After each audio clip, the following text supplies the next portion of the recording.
Talk to me. Talk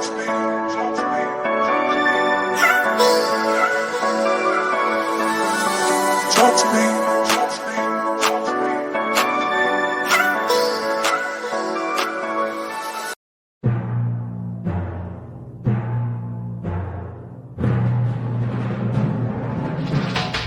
Nous sommes en guerre. Either you are with us or you are with the terrorists. This is a battle between good and evil. On ira ensemble vers ce nouvel ordre mondial. Parce que c'est notre projet! Et personne, je dis bien, personne ne pourra s'y opposer. Dans une grande guerre entre l'Occident et l'Orient. C'est vrai que tout le monde sent un peu que c'est pour bientôt. This is a memo that describes how we're going to take out 7 countries in 5 years. Par la tignasse de leur chevelure, de force, ils seront obligés de rentrer en guerre.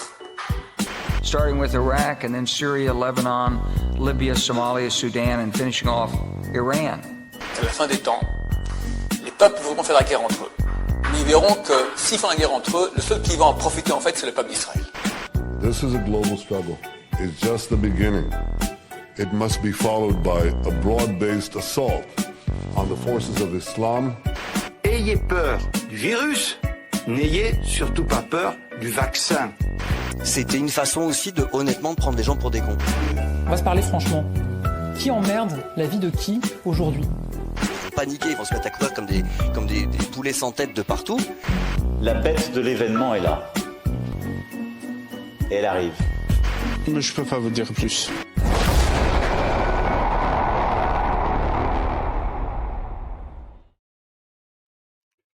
Amis internautes, bonjour, bonsoir en fonction du lieu d'où vous nous regardez. Alors ce soir, vous êtes probablement surpris de me trouver là. J'assure le remplacement de notre ami Raphaël Berland qui est momentanément indisponible et à qui on souhaite naturellement un prompt rétablissement. J'en profite aussi pour saluer nos partenaires qui sont Réseau International et Profession Gendarme, avec qui nous réalisons donc ces capsules et qui les diffusent tous les lendemains matins pour ceux qui les auraient ratées. Alors aujourd'hui, je reçois François Mélan. François Mélan est un ancien officier de renseignement dirigeant au sein des forces aériennes suisses. Donc c'est quelqu'un qui a probablement beaucoup de choses à nous dire sur les sujets d'actualité et c'est la raison pour laquelle nous l'avons invité. Bonjour François Mélan, bienvenue. Bonjour, bienvenue. Alors François, on en a un peu discuté hors antenne, l'actualité est chargée, mais actuellement le dossier qui enflamme une grande partie du monde, c'est le dossier Epstein.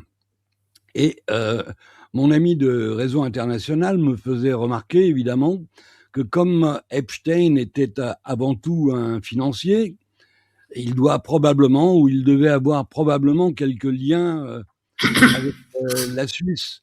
Ce serait intéressant d'entendre ton avis sur la question. Premièrement, Eric, bonsoir et je te remercie pour cette invitation. Je remercie Réseau International pour cette invitation. C'est un grand honneur pour moi.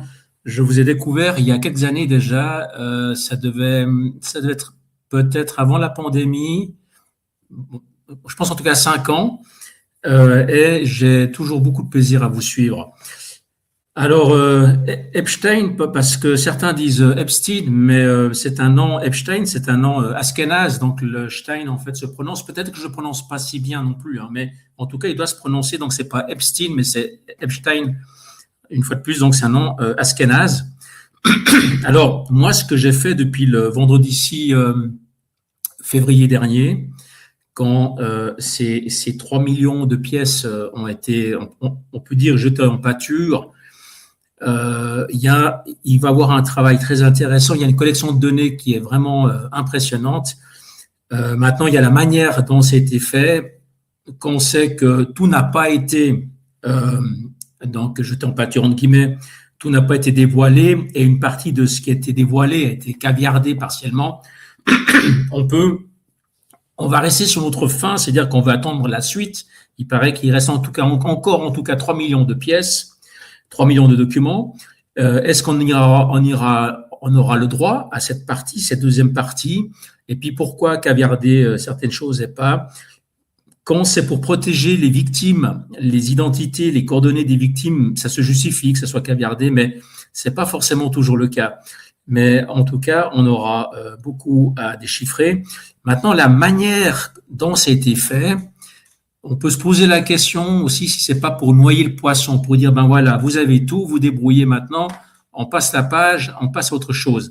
Ça aussi, il faudra voir la chose, mais quoi qu'il en est, ça fait même pas une semaine que tout est sorti, tout, donc une partie.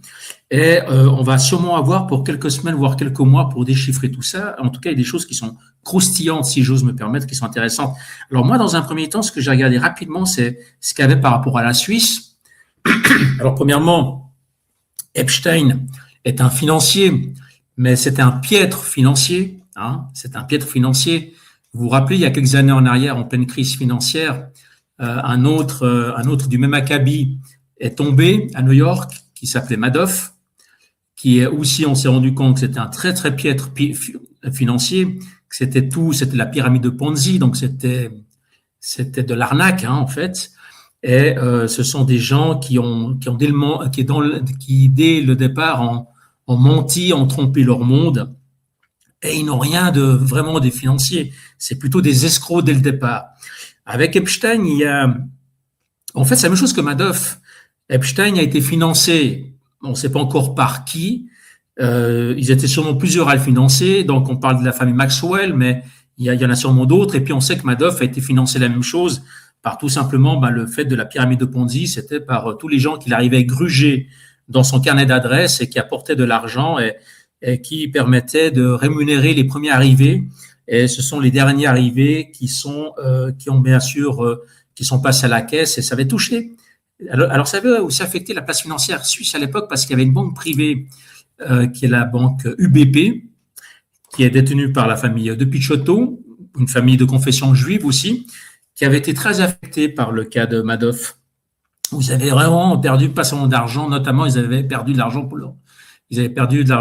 pour leurs clients. Je ne sais pas comment ça s'est terminé après, s'ils ont indemnisé leurs clients ou pas. C'est souvent le cas chez les banquiers privés. Ils ont, en général, ils indemnisent leurs clients les plus importants, pas tous. Pour la petite histoire, je l'ai vécu à l'UBS, j'ai travaillé à l'UBS à l'époque où on avait le même problème durant la crise financière de 2008 et à l'époque, on avait des fonds de placement ou des SICAV qui s'appelaient les Absolute Return Medium qu'on avait vendu aux clients, on avait proposé aux clients comme des produits sans risque. Les clients ont perdu leur mise dans ces produits-là et ce sont uniquement quelques clients qui ont pris des avocats ou qui ont menacé de prendre des avocats ou qui travaillaient aux Nations Unies à Genève qui ont été indemnisés, les autres non. Donc dans ce genre de cas, c'est souvent à la tête du client. Alors pour Epstein, j'ai regardé rapidement ce qu'il y avait pour la Suisse. Alors je n'ai pas eu le temps de voir encore tout, mais il y a déjà, il avait entre guillemets de la chair fraîche à Zurich. Il est relationné avec des jeunes filles du côté de Zurich où il venait se servir. Maintenant, il y a l'ex-ministre des Affaires étrangères, l'ex-ministre suisse, conseiller fédéral, puisque vous savez qu'en Suisse, on a 7 conseillers fédéraux qui sont assimilables à des ministres en France. Et puis, chaque année, l'un des 7 conseillers fédéraux devient président ou présidente de la Confédération. Donc, ça change chaque année le président suisse. C'est pour ça que c'est pas facile de se souvenir qui est président, parce que ça change chaque année.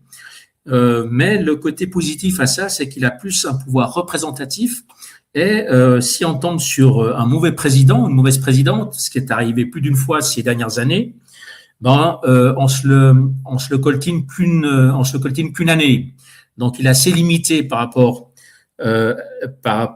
aux erreurs de gestion ou maladresses qu'il pourrait faire, contrairement à chez vous en France où vous devez supporter Macron des années qui deviennent interminables. Alors, j'ai regardé, donc il y avait Micheline Camille-Iré, qui est une socialiste à Genève, qui a eu été ministre des Affaires étrangères, présidente de la Suisse, de la Confédération, qui est mentionnée dans un courrier d'Epstein, mais elle est mentionnée au même titre que d'autres ministres des Affaires étrangères européens. Donc, il y a rien, on peut rien lui reprocher. Sinon, par contre, un nom qui ressort souvent, j'ai malheureusement plus le prénom en tête, c'est en relation avec la banque Edmond de Rothschild, dont le siège est à Genève, avec une succursale importante au chemin Agassi à Lausanne, juste au-dessus de la gare, juste en face de la gare centrale à Lausanne. Et là, par contre, le nom de cette dame, je n'ai plus son prénom de Rothschild. Comment elle s'appelle déjà? Ah, ça va me revenir. Alors là, pardon? Ariane de Rothschild. Voilà. Alors là, il y a une piste, à mon avis, qui est importante parce que il faut que je vérifie, mais de domicilier à Genève. Ou en tout cas en Suisse, elle est domiciliée en Suisse. Le siège d'ailleurs de la banque Edmond de Rothschild doit être à Genève. Là, c'est intéressant à regarder, à fouiller, parce que qu'on voit les implications qu'il y a eu entre la connexion ou l'entrée en relation entre Madame de Rothschild et Epstein, notamment comment elle décide de régler, entre guillemets, le cas de l'humoriste Dieudonné en France, qui pour moi, je m'excuse, mais pour moi, c'est le meilleur humoriste de France. Je me lasse jamais de le regarder. Je l'ai découvert malheureusement sur le tard. J'ai découvert, ça fait pas plus qu'une année, où j'ai commencé à le suivre. Et vraiment, c'est un génie, c'est un artiste, c'est un vrai artiste, et c'est un poète, un philosophe. Et c'est profondément un homme de paix, quelqu'un que j'admire énormément. Dieudonné, c'est vraiment quelqu'un que j'admire énormément. Moi, je l'avais entendu à l'époque, j'avais entendu de nom, j'avais entendu de réputation, malheureusement, et ça m'avait pas attiré autrement, ça m'avait pas intéressé autrement. Et un concours circonstance a voulu en 2024 que je tombe sur quelques sketchs de sa part je me trouve en visite chez une journaliste indépendante à Lausanne, et elle me fait découvrir, elle me fait écouter Dieudonné, et c'est clair que c'est le meilleur de tous. Et c'est terrible comment la Ve République, les institutions de la Ve République se sont acharnées et continuent à s'acharner sur Dieudonné. Alors, en sachant aujourd'hui d'où vient la source de tout ça, c'est intéressant parce que on pourra agir, on pourra riposter. C'est tout simplement honteux et légalement, juridiquement, pénalement, je ne sais pas qu'est-ce qui peut être entrepris, mais en tout cas sur le plan de la réputation, on ne peut que jeter l'opprobre et le mépris pour cette Madame de Rothschild. Et je vais me renseigner, je vais voir si elle habite en Suisse, mais c'est scandaleux. C'est tout simplement scandaleux. Alors, on est jeudi, il n'y a pas une semaine que ces documents sont sortis. Je n'ai pas eu le temps de regarder encore plus. Je me suis laissé disperser un petit peu par le cas de l'Espagne, que je suis beaucoup, puisque j'ai de la famille et des origines espagnoles du côté de ma maman, et j'ai beaucoup de ramifications, notamment associatives en Espagne, et notamment aussi avec les services de sécurité, avec qui j'ai collaboré, le groupe information de la Guardia Civil à Barcelone, le CNI, Centro Nacional de Inteligencia, 3 ans, donc ce sont les services secrets espagnols à Madrid, et avec d'autres instances de sécurité espagnoles. Et ce qui a attiré mon attention, c'est que ressort de nouveau un personnage qui pour moi est sinistre, totalement sinistre. C'est c'est José-Marie Aznar, qui a été président du gouvernement espagnol et qui avait, vous vous rappelez, qu'il avait assumé un rôle très important pour convaincre les pays, donc ce que Dick Cheney ou plutôt Rumsfeld appelait la Nouvelle Europe, l'Europe centrale, la Pologne, la Hongrie, entre autres, et il avait joué un rôle très important pour les convaincre d'entrer en guerre aux côtés des États-Unis en Irak en mars 2003. C'était le déclenchement de la guerre, mais tout le travail de SAP et le travail de démolition réputationnelle de Blinken et puis de tous les émissaires de l'ONU qui disaient haut et fort qu'il n'y avait aucune trace d'armes de destruction massive en Irak et que c'était faux. Et malgré la magnifique intervention dans le concert des Nations Unies à New York par Dominique de Villepin, et puis les protestations de l'Allemagne et d'autres bien-pensants, notamment en Suisse, Aznar faisait partie de ces caniches, on les appelait comme ça, les caniches de Bush, du clan Bush, Bush Junior, hein, au même titre que Berlusconi en Italie ou au même titre que Tony Blair en Angleterre. Ce sont des ex-chefs d'État qui nous ont laissé un sinistre souvenir, puisque contre leur population, donc on se rappelle qu'à l'époque, l'Italie était contre, donc la population espagnole, vous vous rappelez que 90% de la population espagnole était contre cette guerre en Irak, hein. Et la population britannique, je pense qu'ils n'étaient pas non plus favorables et plus motivés, et qu'on pense que il y a eu des manifestations massives dans plusieurs exactement pays d'Europe pour s'opposer à cette guerre en Irak. Alors, ils ont été entraînés dans une guerre, et puis vous vous rappelez qu'il n'y avait pas de résolution de l'ONU non plus, hein. Donc, c'était l'une de ces fameuses guerres illégales de l'OTAN ou bien des États-Unis. Ils ont le secret, les États-Unis, qui fêtent leur fondation aujourd'hui, cette année, 250e anniversaire. Ils ont toujours été en guerre, sans arrêt. Et Aznar faisait partie de ces émissaires du clan Bush. C'était à l'époque, on parlait des faucons de la Maison Blanche. C'était pour des intérêts particuliers, pour le chiffre d'affaires de Carlyle, le chiffre d'affaires de Halliburton. C'était vraiment une guerre, on peut dire privée, mais avec le sang de tous, le sang du public, des populations, les impôts, mais pour enrichir une caste à Washington et ailleurs. Et Aznar s'est totalement fourvoyé là-dedans. Aznar est connu aussi pour avoir fait la promotion du sionisme à Madrid. Il a créé d'ailleurs une fondation qui fait la promotion de ça de manière pas de manière directe, de manière indirecte. J'ai plus le nom en tête, mais c'est une fondation d'analystes, d'analyse géopolitique, mais en fait, c'est la promotion du sionisme. Et c'est dans ces circonstances qu'Aznar s'est vu, il a reçu 2 paquets, un à la Moncloa quand il était encore président du gouvernement, et puis un de nouveau à la Moncloa, mais il était déjà plus président du gouvernement. Les 2 fois, il a reçu de la part de Epstein, on ne sait pas ce qu'il y a dedans. Par contre, alors ça, on a retrouvé la trace d'un billet d'avion de $1 050 pour aller à New York pour recevoir un prix d'une organisation sioniste aussi, et c'était organisé par Epstein. Alors, Aznar, José María Aznar, pourquoi j'en parle? Parce que, premièrement, il n'a pas que ça. Il n'a pas que la responsabilité de ça. Il a la responsabilité indirectement des attentats d'Atocha. Les plus grands attentats djihadistes en Europe, c'était en 2004. Sauf erreur, c'était le 11 mars 2004, où il y a eu plus de 250 morts et plus de 1000 et quelques blessés.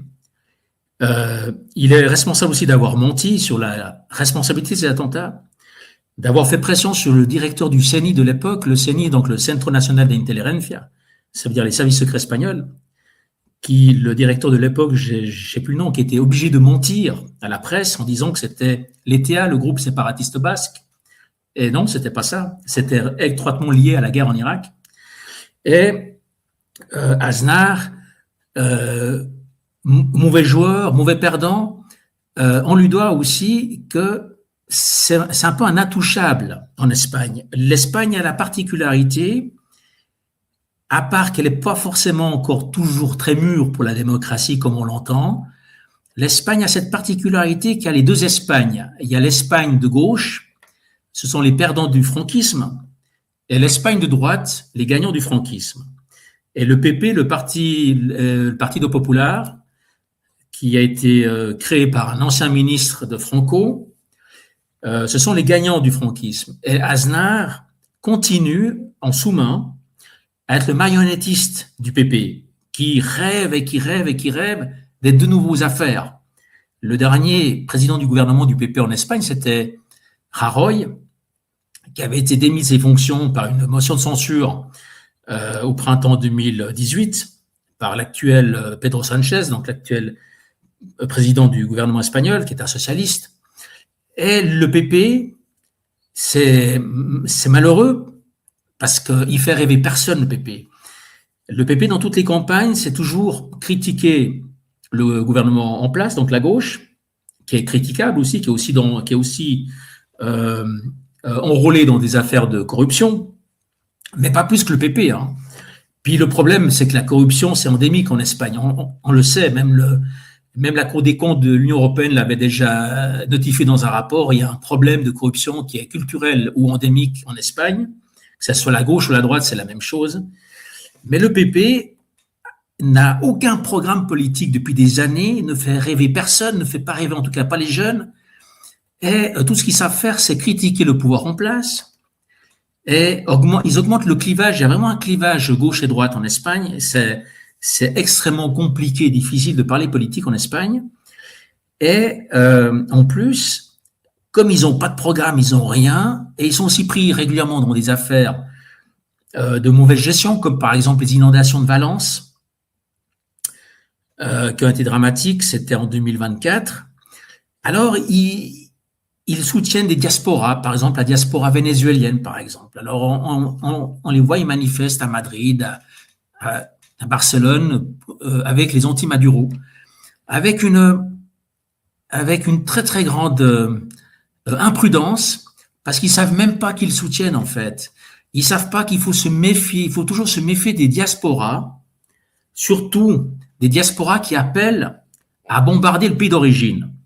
Parce qu'on ne sait pas comment ils sont partis, qu'ils ont volé en partant, à quel système ils ont voulu échapper, et ce ne sont pas forcément des grands démocrates. Alors le PP, ils ne savent pas quoi faire pour attirer l'attention, alors ils se mettent du côté des Maduro, plutôt des anti-Maduro, excusez-moi, ils se mettent du côté des sionistes, ils se mettent... En fait, c'est un parti qui a une vacuité, mais terrible. Et derrière ce parti qui continue à tirer les ficelles, c'est le sinistre, parce qu'il faut appeler les choses comme elles sont, le sinistre personnage José María Aznar. Alors sa première réaction, le week-end dernier, ou vendredi, était de nier, de dire qu'il ne connaissait pas, qu'il savait pas, qu'il avait jamais eu un seul contact avec Epstein, ce qui est comme particulier, qu'on sait qu'il bénéficie d'un billet d'avion qui est payé par ce dernier, et que ce dernier lui envoie des paquets à la Moncloa. Il me semble qu'un président du gouvernement espagnol, c'est pas compliqué de demander dans son entourage, ou demander à ses ministres, ou demander à ses aides de camp, qui c'est ce personnage qui envoie des paquets. Alors pour l'instant, c'est tout ce qu'on sait sur le cas espagnol, qui, une fois de plus, c'est Epstein. Ce qui est d'une tristesse infinie quand on pense à ce PP. Je m'excuse de parler de ce PP. C'est pas que je suis pour les socialistes non plus, je suis apolitique. Mais quand je vois la tristesse entre Alvaro Cayetana, qui est une députée au Congrès espagnol, qui se donne en spectacle comme dans une TV-réalité, quand je vois Isabel Ayuso, la présidente de la Communauté de Madrid, à qui on attribue la mort de milliers et de milliers de retraités d'EHPAD qui n'ont pas été soignés, à qui elle avait interdit l'hospitalisation durant la Covid pour ne pas saturer le système hospitalier madrilène, et qui est une sioniste à 200%. Quand on voit le pauvre Feijó qui s'exhibe dans la rue en disant « je suis prêt pour gouverner, je veux gouverner », il n'a toujours pas compris qu'il ne gouvernera jamais parce que il est pas dans les bons papiers d'Aznar, parce que c'est Aznar le marionnettiste, c'est le parrain, c'est le padrino, c'est Aznar. Et comme il était impossible que Aznar ne sorte pas non plus dans les papiers de Epstein, parce que il faut pas oublier qu'Aznar a fait après une belle carrière, après sa carrière politique, entre guillemets, il a donné des conférences à plusieurs dizaines de milliers d'euros aux quatre coins de l'Europe, et il a fait la promotion du mouvement euro-atlantiste, non plutôt atlantiste. Alors voilà, ça c'est pour les dossiers Epstein, pour ce que j'ai vu jusqu'à maintenant, sur les 6 jours. Il faut plus de temps, mais à mon avis, en tout cas les urgences pour moi, en tout cas ce qui concerne, c'est de voir exactement qu'est-ce qu'il en ressort avec Madame de Rothschild. Moi je pense qu'il y a une fenêtre en or aujourd'hui pour faire toute la lumière sur comment on a essayé d'assassiner socialement, économiquement, socialement Dieudonné, qui est un humoriste, qui est avant tout un humoriste. Dieudonné. Pas seulement Dieudonné, il y a aussi Anna Soral, il y a aussi Tariq Ramadan. Exactement. Et puis exactement les mêmes forces, François. Ouais, et je pense qu'on n'est qu'au début de beaucoup de choses. Alors justement, ces informations, ces documents de l'affaire Epstein, maintenant, ça dépend de nous. En fait, ça dépend des médias, ça dépend des journalistes de bonne volonté et honnête, et ça dépend des rédactions et de tous ceux qui auront les moyens ou le temps ou la volonté de se mettre dessus, parce que je pense que ça vaut vraiment la peine. Parce qu'en quelques jours déjà, il y a des choses qui sont sorties. Vous avez eu le cas en France, vous avez eu le cas de Jack Lang, où on se rend compte que ça dépasse tout entendement, hein. J'écoutais encore ce matin, je ne sais plus sur quel média, des lectures d'emails qu'il avait avec Epstein quand il se mettait à genoux pour implorer de nouveau sa grande générosité et pouvoir réutiliser sa voiture et son chauffeur pour faire ses déplacements à Paris et au-delà. C'est malheureux, moi je dis que c'est malheureux pour Jack Lang de terminer comme ça. Parce que maintenant, on voit qui était Jack Lang. Et c'est vraiment malheureux. Et c'est pas le dernier. Donc, je pense que vraiment, on a une belle opportunité. Il faut prendre ça comme un cadeau de pouvoir dépatouiller, analyser, les mettre en relation, trifouiller ces documents. Ça vaut la peine, parce qu'on n'est qu'au début de nos surprises. Bon. Alors, je voudrais te faire écouter un témoignage d'une femme politique américaine, c'est une républicaine. C'est intéressant de l'entendre décrire un peu le dossier Epstein, parce que au-delà des relations qu'entretenait Epstein avec les puissants de ce monde, des membres du gouvernement, il avait le tapis rouge déroulé partout où il allait. Ce qu'il y a de glauque dans l'affaire Epstein, ce sont quand même les victimes. Mais au-delà des victimes, ce sont les rituels, les façons de faire qui sont effrayantes. Et je te propose d'écouter cette républicaine qui c'est en anglais mais c'est sous-titré. It wasn't only the trafficking of young girls, as the narrative suggests, but there are code words that suggest Jeffrey Epstein and his associates could maybe even be engaging in some sort of consumption. Is that human consumption? Are there code words? There's a lot of talk of beef jerky. There's a restaurant called The Cannibal where the owner is listed in some of these documents. Now, that isn't a restaurant that is just proclaiming to serve human meat by any means. But some of this just, it seems that there's a lot of conspiracies that make you wonder. And I saw more emails about torture, and these coded conversations still have a very clear topic that torture was big. It was a big driver for them. And these were sick people doing very, very sick things. As you mentioned, there are many women who are involved in this. You have folks that were working directly for Epstein and Ghislaine Maxwell. Right. And a lot of these women are the ones that are sending emails saying, here's one 10 years old, 11 years old, 9 years old. And it's just very disturbing to see the women who are involved in this as well. Donc on parle de torture et de cannibalisme. Alors le cannibalisme, en fait, je découvre maintenant, j'étais pas au courant. Encore une fois, je pense qu'on est qu'au début d'autres découvertes. Ce qui me surprend, c'est avoir, encore une fois, sur une chaîne d'investigation, je ne sais pas si c'est Omerta ou une autre, où on parle, en on donne lecture d'emails échangés entre Elon Musk et Epstein, où Elon Musk lui demande de pouvoir revenir sur l'île et de pouvoir participer à la prochaine fête. Et à un moment donné, il remercie même pour la dernière, c'est pas une fête, je sais pas comment est-ce qu'on peut l'appeler ça, mais pour la dernière partie où il y avait justement une scène de torture. Et il a trouvé ça, il lui dit génial, c'était vraiment bien ton truc. Et ça, c'est Elon Musk. Et ça m'étonne qu'il n'y a pas plus d'indignation. Je pense que les gens n'ont encore pas réalisé. Je pense qu'on n'est qu'au début. On n'a encore pas réalisé par quelle bande de dégénérés, en plus des criminels, on a été dirigé ou influencé ou conduit, ou je ne sais pas comment est-ce qu'on peut dire ça, ces dernières années. Et espérons, prions que ça soit que le seul réseau ainsi, parce qu'il y en a peut-être d'autres. Mais en tout cas de voir à quel niveau, à quel point ils sont dégénérés. Et puis on a vu les photos avec Bill Clinton aussi avec Bill Clinton qui est avec des jeunes filles. C'est impressionnant. Vous voyez, donc tu vois, Eric, on va devoir, à un moment donné, on va devoir rendre des comptes. Nous, tout le monde. À qui?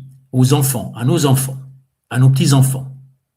Comment est-ce qu'on a pu suivre des dégénérés, des grands malades, des assassins, je m'excuse, mais des ordures, une honte pour l'humanité?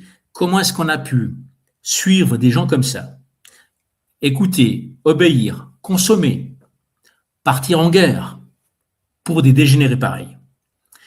Moi, ce que je crains, c'est qu'à un moment donné, si ce n'est pas nos enfants, ça sera nos petits-enfants, mais les générations futures vont nous demander des comptes.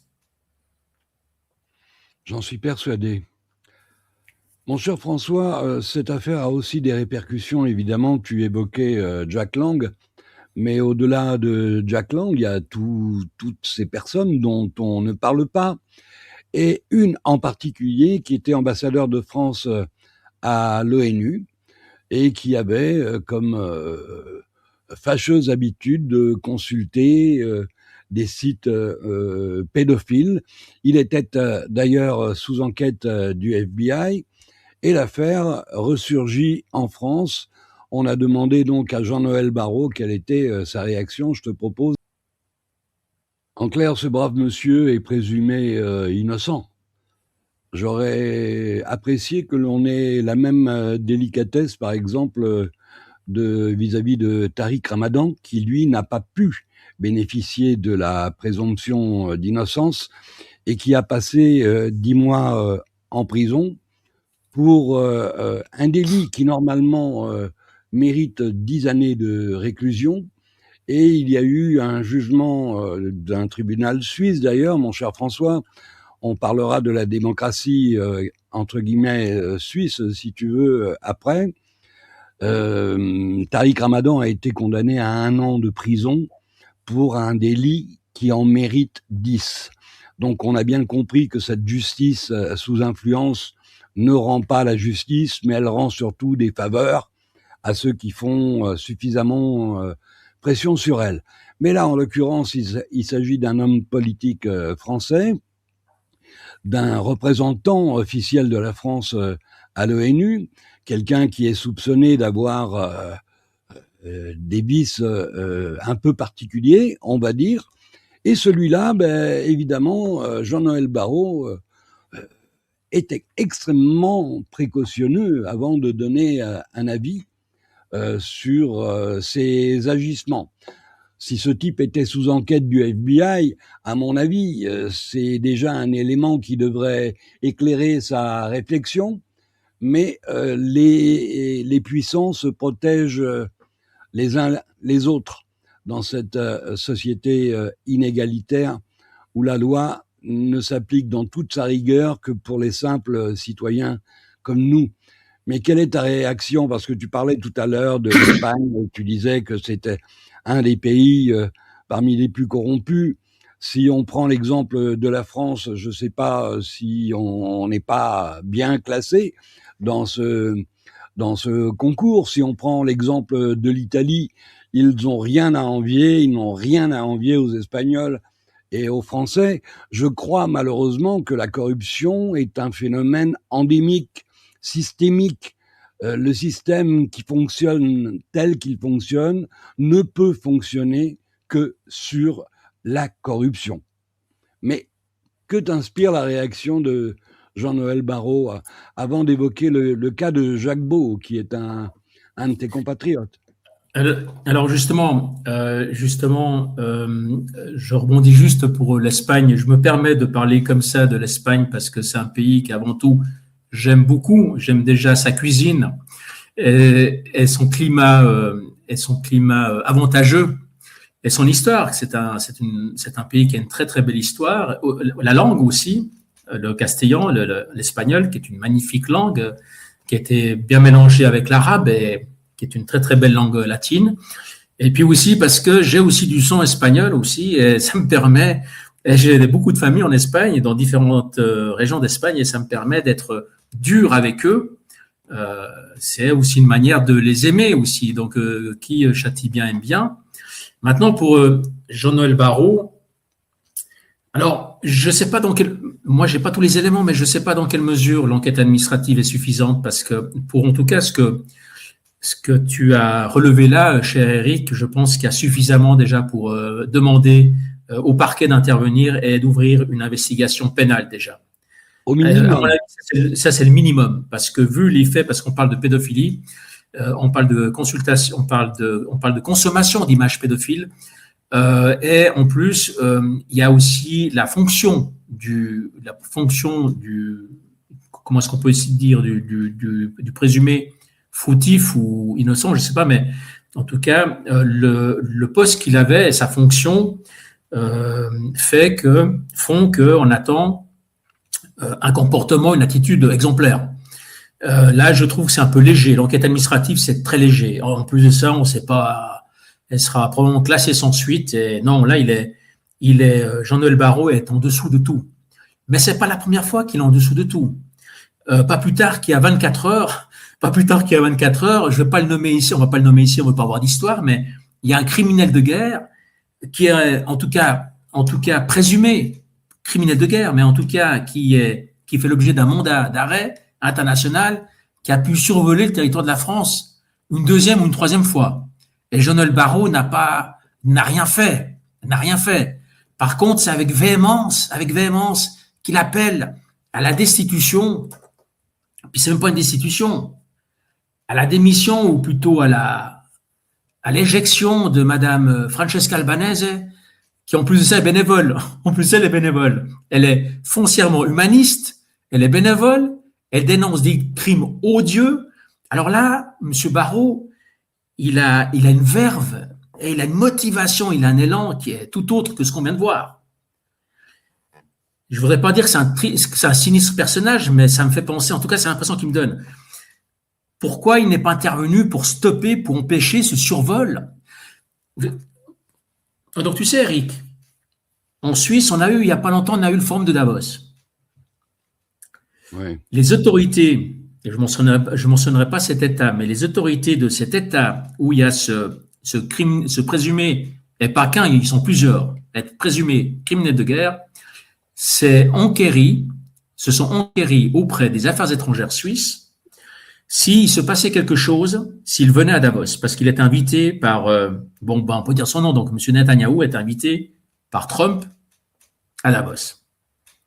Et là, chapeau, la Suisse a répondu que oui, que la Suisse était signataire, je ne veux pas dire de bêtises, mais je crois que c'est les conventions de Rome, mais il faudrait vérifier, et que la Suisse était tenue d'appliquer les décisions du tribunal international. Et que si M. Netanyahou mettait les pieds en Suisse, il serait interpellé. Bravo. Je suis patriote, mais c'est pas tout le temps que que les institutions suisses me surprennent aussi bien. Elles m'ont plus souvent surpris en mal ces dernières années qu'en bien. Et là, bravo. Et pourquoi, si la Suisse, entre guillemets, la petite Suisse le fait, pourquoi la France ne le fait pas? Donc, Jean-Noël Barrot, il est en dessous de tout. C'est un personnage qui est en dessous de tout. Et ça me permet de faire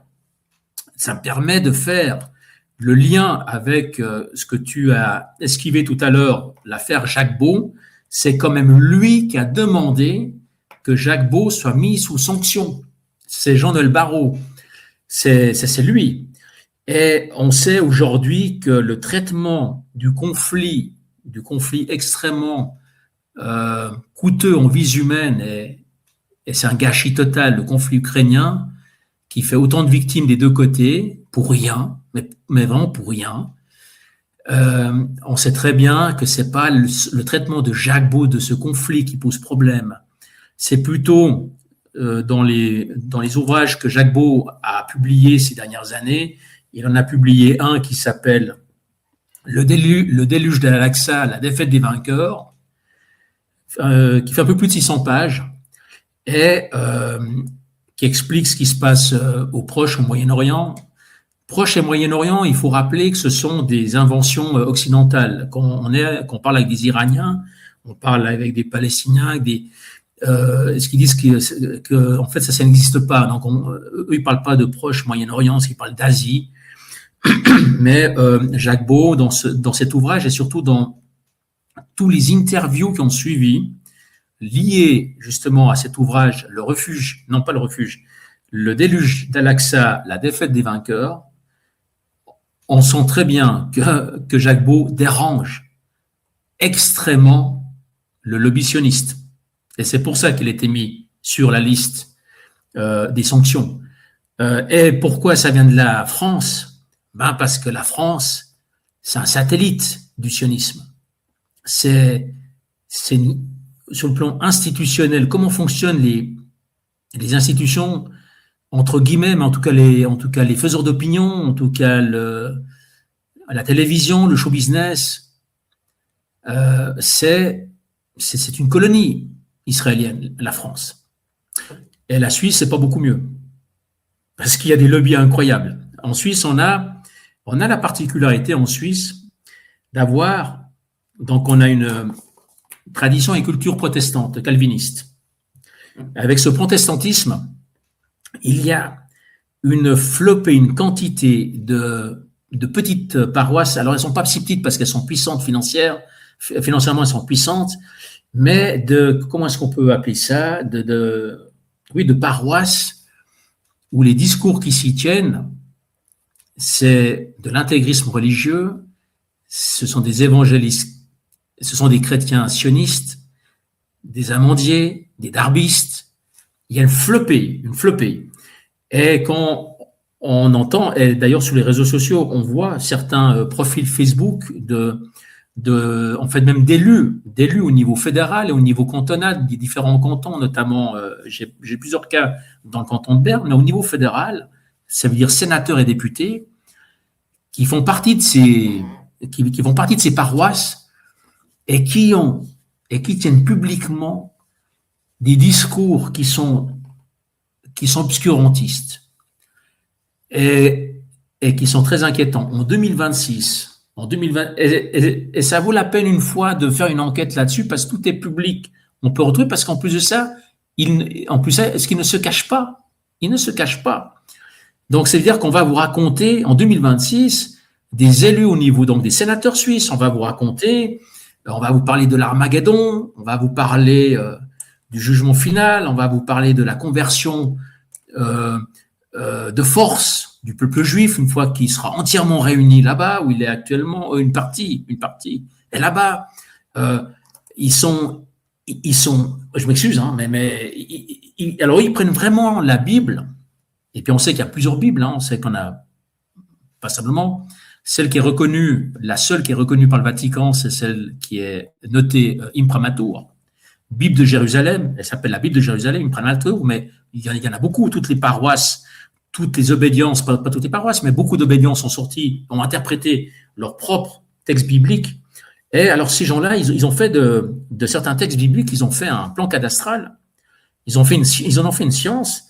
Ils en ont fait des actes de propriété Et on parle de 2026, on parle d'Occident. Hein. On parle pas de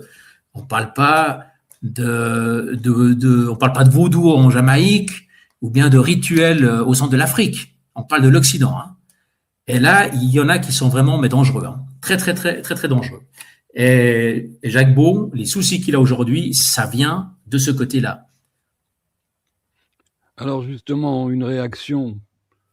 Jacques Beau, ex-espion suisse sanctionné par l'UE, retrouve l'accès à son compte bancaire en Belgique.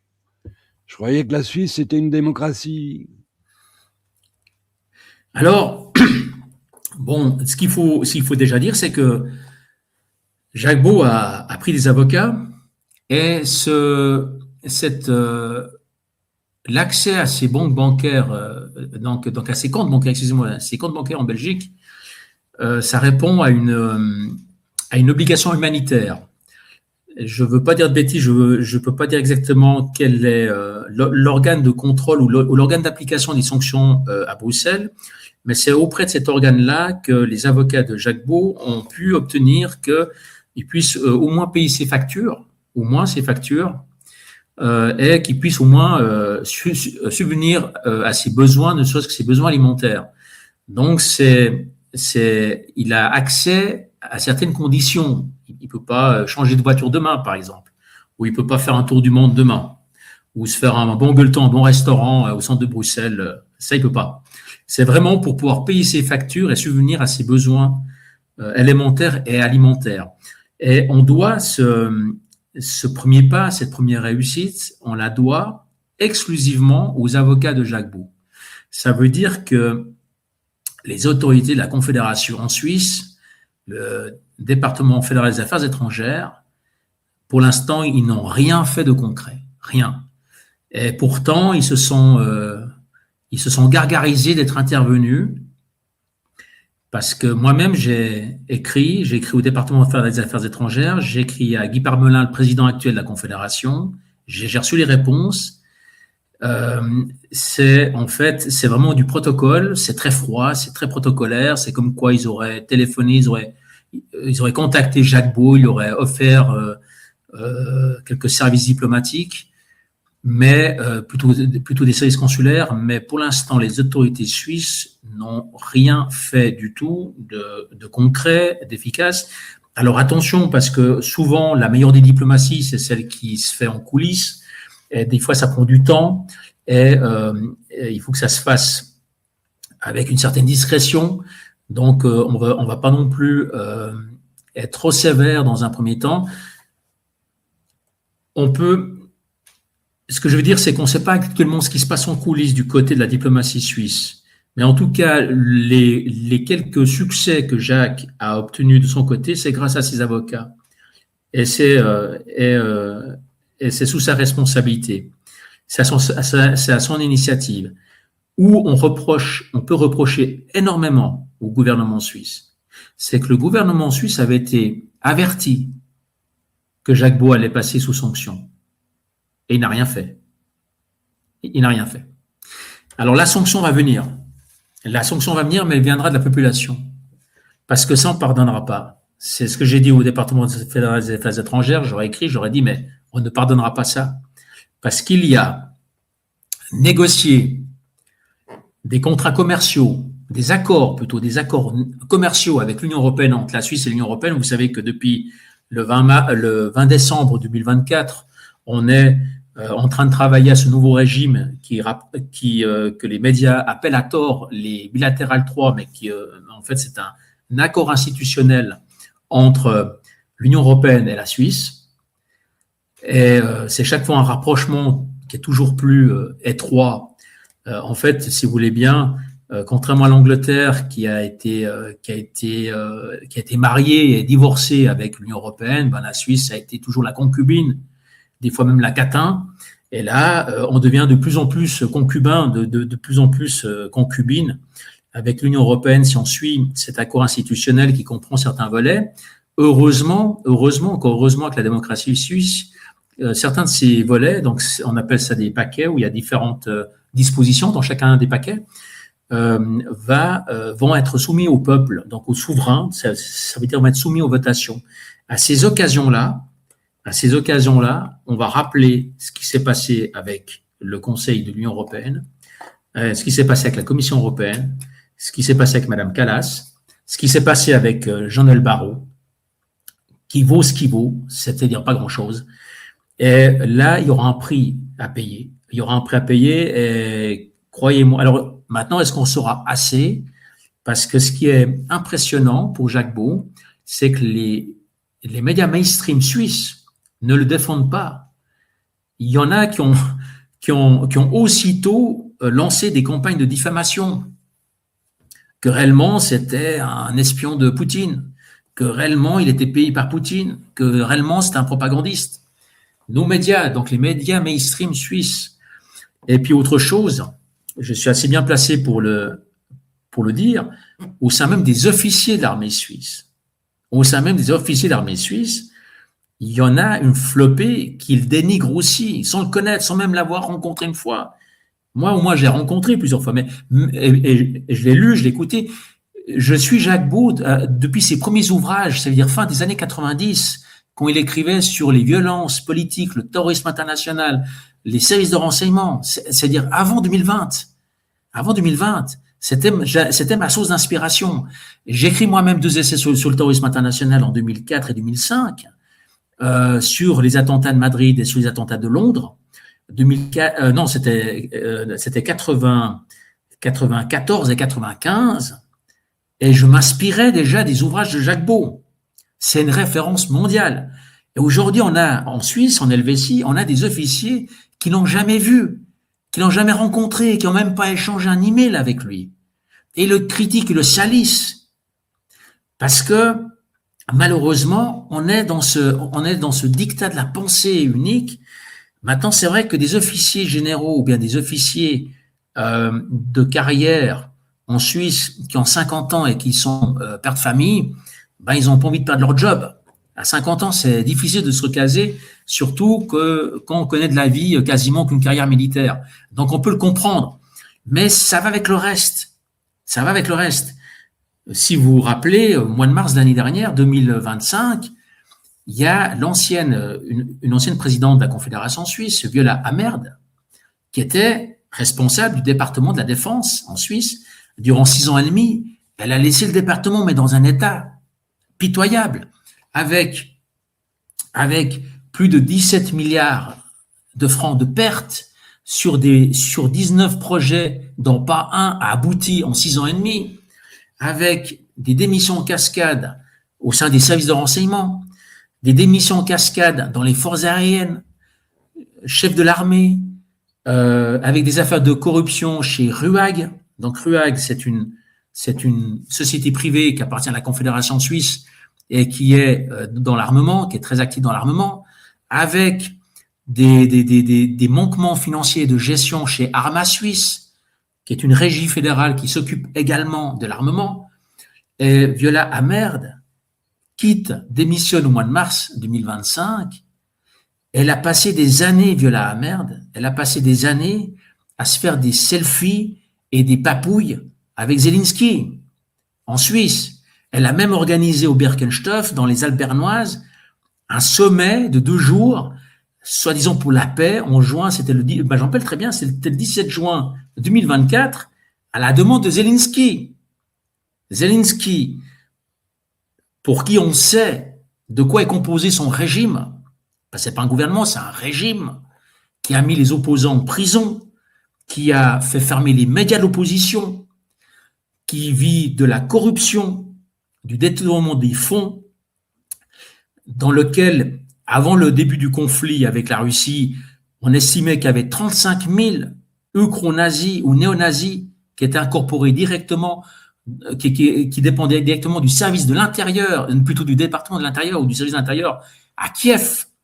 Ce personnage est venu, a été invité, a été applaudi, a été ovationné. On lui a même organisé des sommets internationaux pour ce personnage. Ou même, je me rappelle que le 17 juin, il y a même un ambassadeur, c'était l'ambassadeur colombien, sauf erreur, qui est reparti le même jour et qui a dit « Mais qu'est-ce que c'est ça ?» La Suisse nous avait habitués à autre chose. En matière de bons offices, en matière de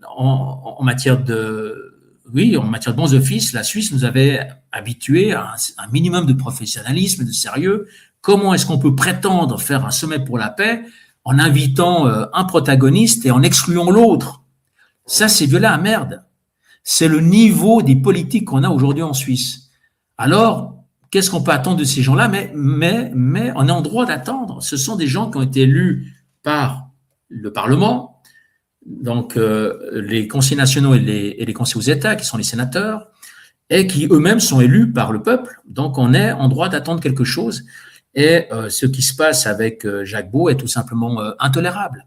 Alors qu'on écoute Jacques Beau, j'ai eu la chance d'écouter hier sur je ne sais plus quel média, lui, il pense que c'est qu'un début, que c'est aujourd'hui c'est lui et demain ce sera quelqu'un d'autre, qu'on doit se dépêcher de se mobiliser parce que demain ça peut frapper n'importe lequel d'entre nous.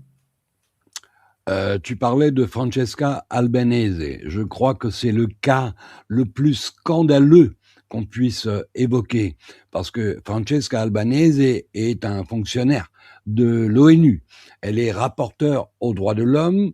Elle est chargée de faire une enquête sur ce qui s'est produit à Gaza. Et elle dit la vérité, elle n'est pas partie prenante dans l'opposition entre Israéliens et Palestiniens. Elle ne fait que relater la réalité à laquelle elle est confrontée. Et cette mobilisation des gouvernements occidentaux contre Francesca Albanese démontre à quel point les gouvernements occidentaux n'ont aucune valeur morale. Aucun de ces gouvernements n'est composé de gens intègres. Et en tout cas, s'il y avait des gens intègres, on ne les entend pas beaucoup s'offusquer du traitement qui est infligé à des gens comme Jacques Beau, à des gens comme Francesca Albanese, à des gens comme Dieudonné, parce que Dieudonné est quand même une anomalie dans le pays des droits de l'homme. Le pays des droits de l'homme à géométrie variable. Quand il s'agit de Dieudonné, là, les droits de l'homme n'ont plus aucune valeur. Donc, c'est bien la preuve que nous vivons dans des systèmes corrompus jusqu'à la moelle, et qu'il va bien falloir que l'on réagisse. C'est Solienitsyn qui disait que les Russes, au moment où les bolcheviks se sont emparés du pays, ont pu le faire parce que les Russes n'aimaient pas assez leur liberté, parce que les Russes n'étaient pas conscients de la gravité de la situation qui allait leur tomber sur la tête. Et nous sommes un peu dans cette même perspective. Je ne veux pas remuer le couteau dans la plaie, mais je considère que la campagne d'injection est probablement l'un des plus grands crimes contre l'humanité qui ait pu être commis.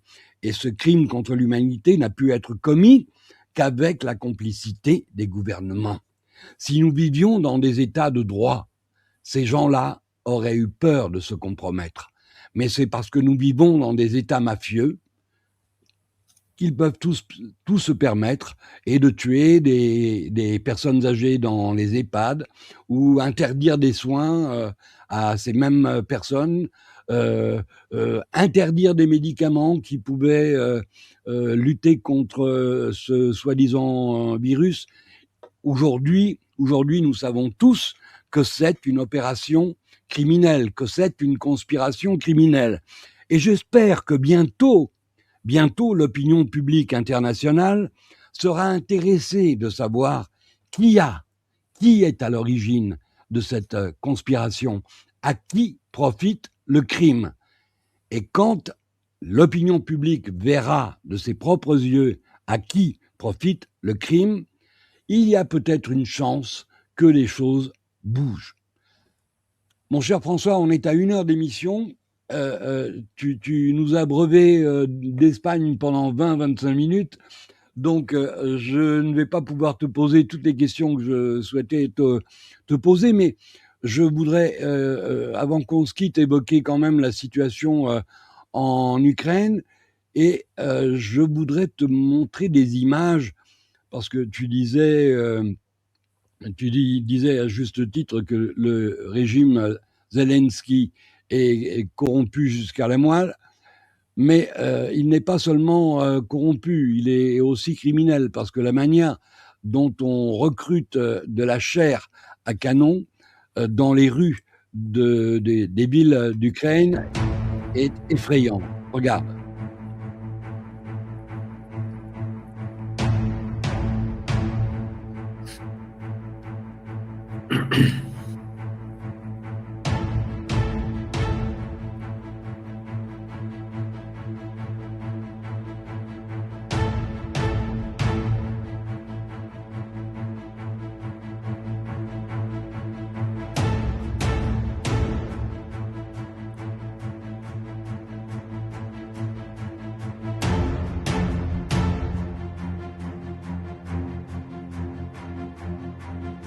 Et puis il y a cette autre séquence.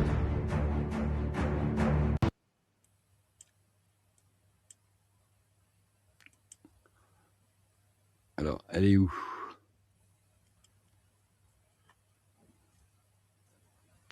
Accorde-moi juste un instant, je vais chercher le fichier.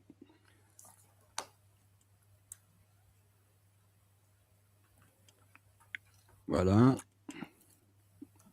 Сильным ты должен уметь сказать руки прочь, прочь от меня. Ты должен быть сильным, иначе зачем тебе быть? Что будут стоить тысячи слов, когда важна будет крепость руки? И вот ты стоишь на берегу и думаешь, плыть или не плыть. Мама, мы все тяжело больны.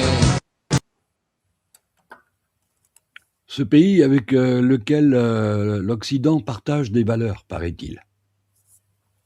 Je ne sais pas de quelles valeurs on parle. Tu en as peut-être une idée, toi. Alors, ce qui est intéressant par rapport à ce régime de Kiev, puisqu'il faut la distinction entre la population ukrainienne qui souffre et l'Ukraine et le régime de Kiev. Et je pense que le sens du vent a été donné maintenant. Il y a beaucoup de choses qu'on ne pourra plus cacher. Et ça va sortir. Et les gens vont être... une bonne part de notre population va vraiment tomber de haut. Hein. Elle va tomber de haut. Moi, je pense ces prochaines semaines ou ces prochains mois, mais elle va tomber de haut.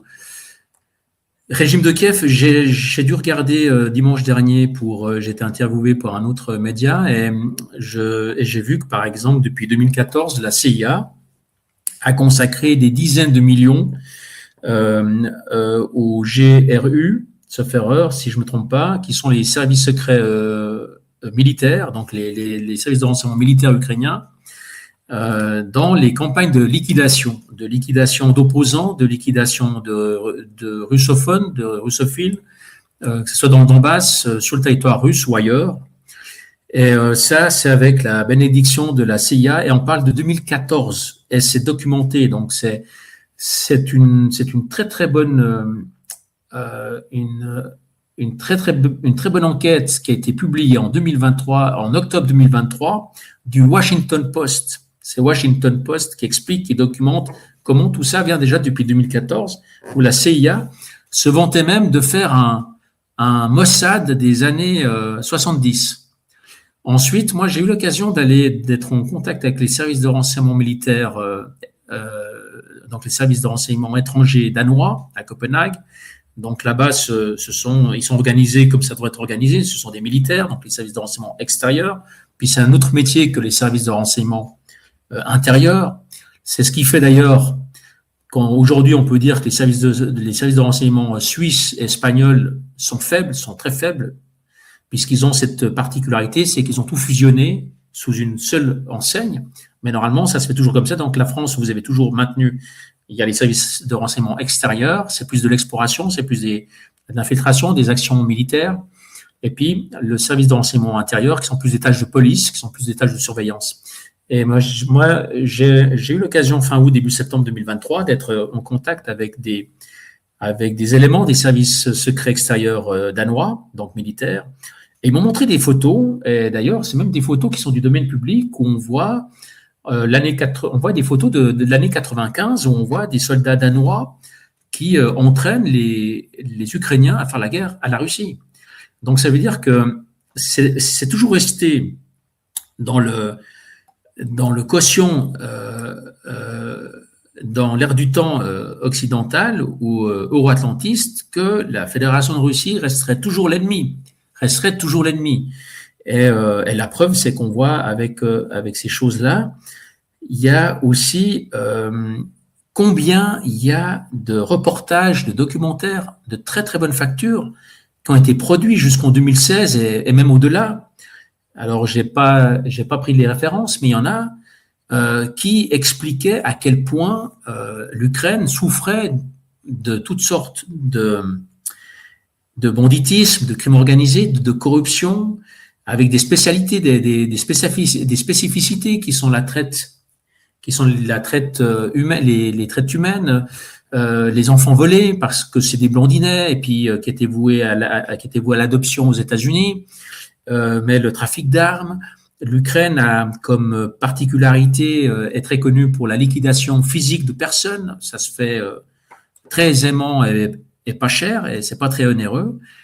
On a vraiment affaire à un régime, un régime criminel, une organisation criminelle à Kiev. Mais ça, c'est pas depuis le 22 février 2022 ou je me rappelle plus exactement. Donc en février 2022, quand il y a le début des hostilités, quand il y a l'agression russe, puisque c'est une agression quand même s'il y avait des motifs. On dit toujours que ceux qui sont responsables ou coupables d'un conflit armé, ce sont plus ceux qui ont permis que ça se produise que ceux qui passent à l'action.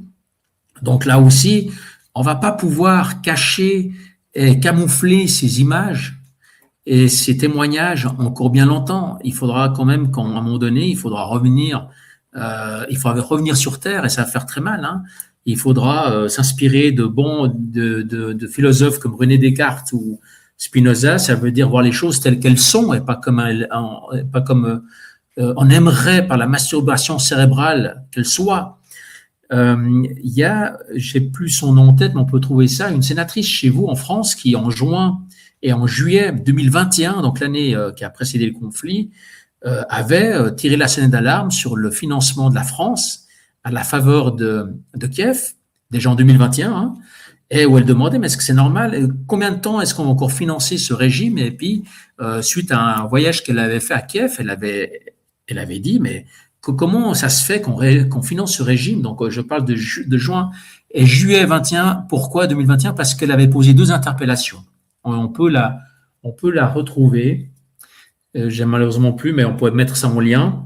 C'est très intéressant parce qu'on les retrouve encore. Si on va sur le site du Sénat, aujourd'hui, français, on trouve encore ces interpellations. Une traitait sur la recrudescence des mouvements néo-nazis comme Sloboda, comme Secteur de droit, Private Sector, comme Azov, sur la place du marché à Kiev le samedi, où ils faisaient du recrutement de jeunes, tatouage, démontage de la Kalachnikov, où certains intervenants disaient que le nec le plus ultra, c'était de pouvoir une fois se faire un nègre. Texto. Elle avait été heurtée par ça, puis elle avait interpellé le Sénat. Donc plutôt le ministre de l'époque, le ministre des Affaires étrangères à l'époque, qui devait répondre à cette interpellation. Et sa deuxième interpellation traitait du sort des médias de l'opposition à Kiev, qui étaient tous muselés, fermés ou en prison. Et ça, on parle presque d'une année avant le début des hostilités. Donc, on savait très bien à quoi on avait affaire à Kiev.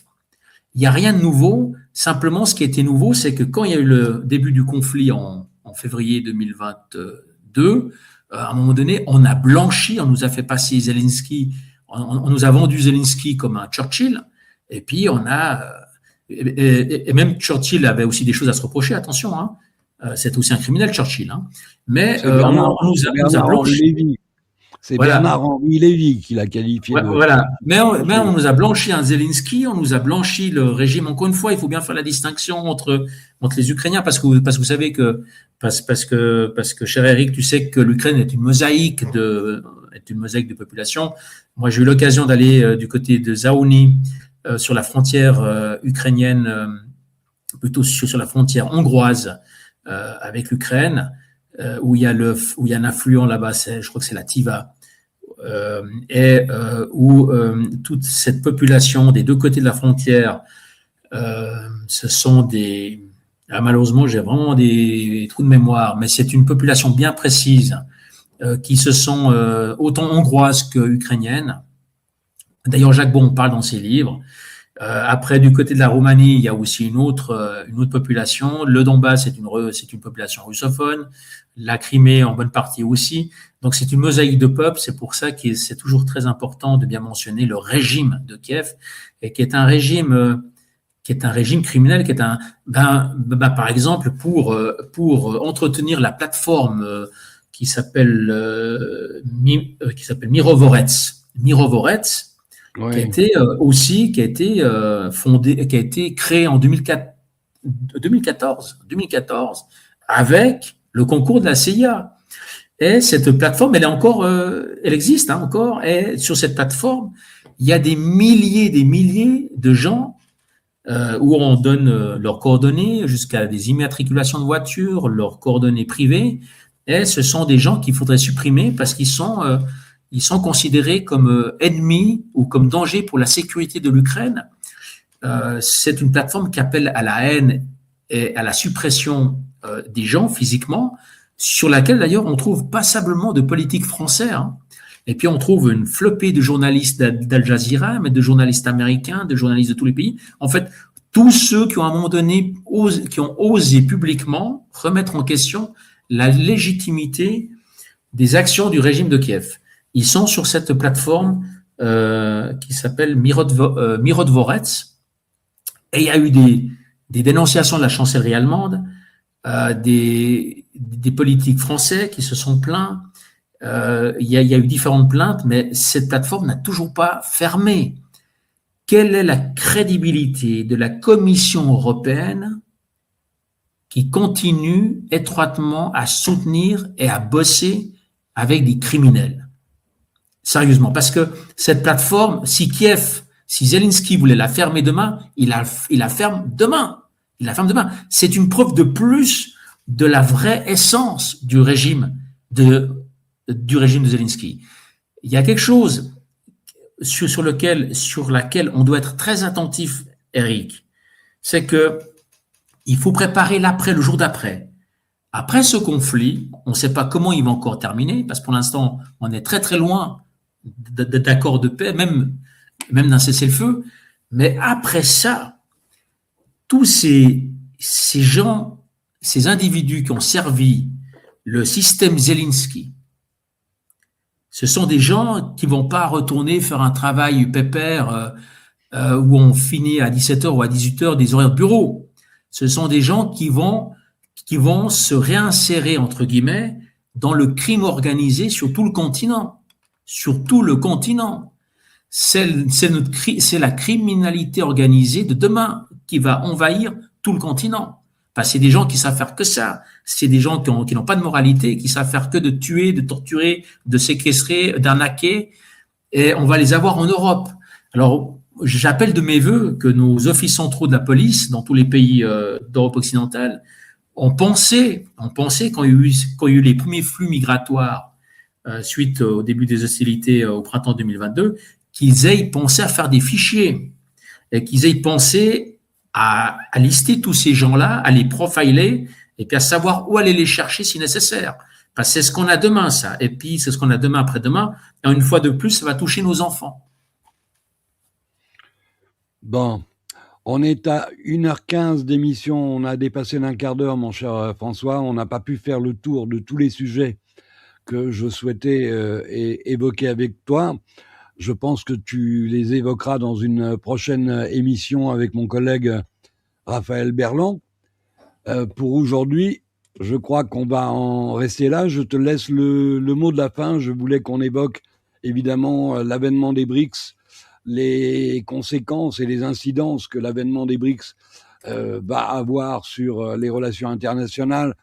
Je voulais te faire écouter une déclaration de Marco Rubio sur l'accord qui a été signé entre le Brésil et la Chine et qui leur permet désormais d'échapper au dollar, donc de commercer avec leur monnaie nationale, ce qui contrarie beaucoup les Américains et ce qui laisse présager probablement de futures pressions sur le gouvernement brésilien. Mais ce sera pour une autre fois. Merci infiniment, François Mélan, d'avoir accepté notre invitation. C'est une première sur la chaîne, mais ce ne sera pas la dernière. On aura l'occasion de se revoir, toi et moi. Cher Eric, merci pour ta confiance. Et puis si j'ose juste dire un mot de la fin, et tu l'as évoqué avant, c'est l'indignation. On doit maintenant s'indigner. On doit s'indigner. On ne doit plus accepter. Il y a juste une dernière chose. Il y a un vent qui balaye tout l'Occident et qui balaye toute l'Europe, où on essaye de criminaliser ou de persécuter ou de disqualifier les gens qui s'insurgent contre ce qui se passe actuellement à Gaza. On ne doit pas l'accepter, ça. On ne doit pas l'accepter. J'entendais pas plus tard que l'autre jour, pour ne pas le nommer,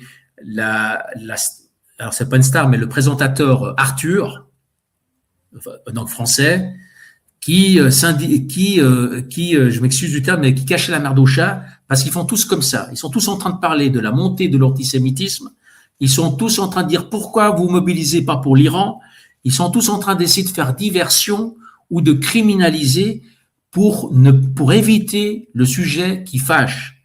Le sujet qui fâche, c'est qu'aujourd'hui, on est soumis en direct, depuis maintenant 2 ans, à un génocide. Et on va devoir, une fois de plus, l'expliquer aux générations futures. Donc, l'indignation aujourd'hui. Il ne faut plus laisser passer ce genre de malhonnêteté. Absolument. Absolument. Et puis, la vague d'antisémitisme dont on nous parle, elle est purement imaginaire. Parce qu'il ne faut pas oublier que depuis la naissance d'Israël, qui est le pays le plus condamné au monde par les résolutions de l'ONU, aucune d'entre elles n'a été appliquée. Et au jour d'aujourd'hui, après un génocide auquel a assisté en direct le monde entier, Israël continue à bénéficier d'une totale impunité. Alors qu'on ne nous parle pas d'antisémitisme, parce que je sache, en France, les vrais maîtres du pays, ce sont eux. Et jusqu'à présent, finalement, les Français l'ont assez bien supporté. Ce que nous dénonçons, en l'occurrence, ce n'est pas le fait qu'ils soient juifs. On s'en moque de ça. Si les Esquimaux se comportaient comme les Israéliens le font avec les Palestiniens, on les dénoncerait de la même manière. Donc nous dénonçons leurs actes, leurs crimes, pas ce qu'ils sont. Il n'y a pas d'antisémitisme. Merci Eric. Merci beaucoup. Merci à toi. Merci à toi François. Je te dis à très bientôt. Amis, internautes, samedi, j'allais oublier. Ce soir, Jackie, à 20h, reçoit l'éditeur Patrick Pazin. Vous allez voir, ils ont prévu une émission qui risque d'être dense sur des sujets qui nous intéressent tous. Demain, c'est Claude Jambier que vous retrouverez à 20h. Et samedi, notez-le sur vos calepins, je recevrai Laurent Louis, le député belge. Vous vous souvenez probablement de ce garçon qui a foutu un peu le bordel à l'Assemblée nationale des députés belges. Un garçon extrêmement courageux, un esprit intègre, et notre monde a besoin de ça aujourd'hui. Il faut que l'honnêteté redevienne à la mode, et il faut qu'on mette au pouvoir des gens intègres, pas des gens qui vont nous promettre une chose et faire le contraire dès qu'ils sont assis dans le fauteuil. Voilà. Pour ma part, je vous donne rendez-vous samedi à 20h avec mon collègue de Journalistes sans frontières, Fawzi Mabouli, et donc Laurent Louis, accompagné du docteur Laurence Kaiser. Bonne soirée à vous tous. Talk to me.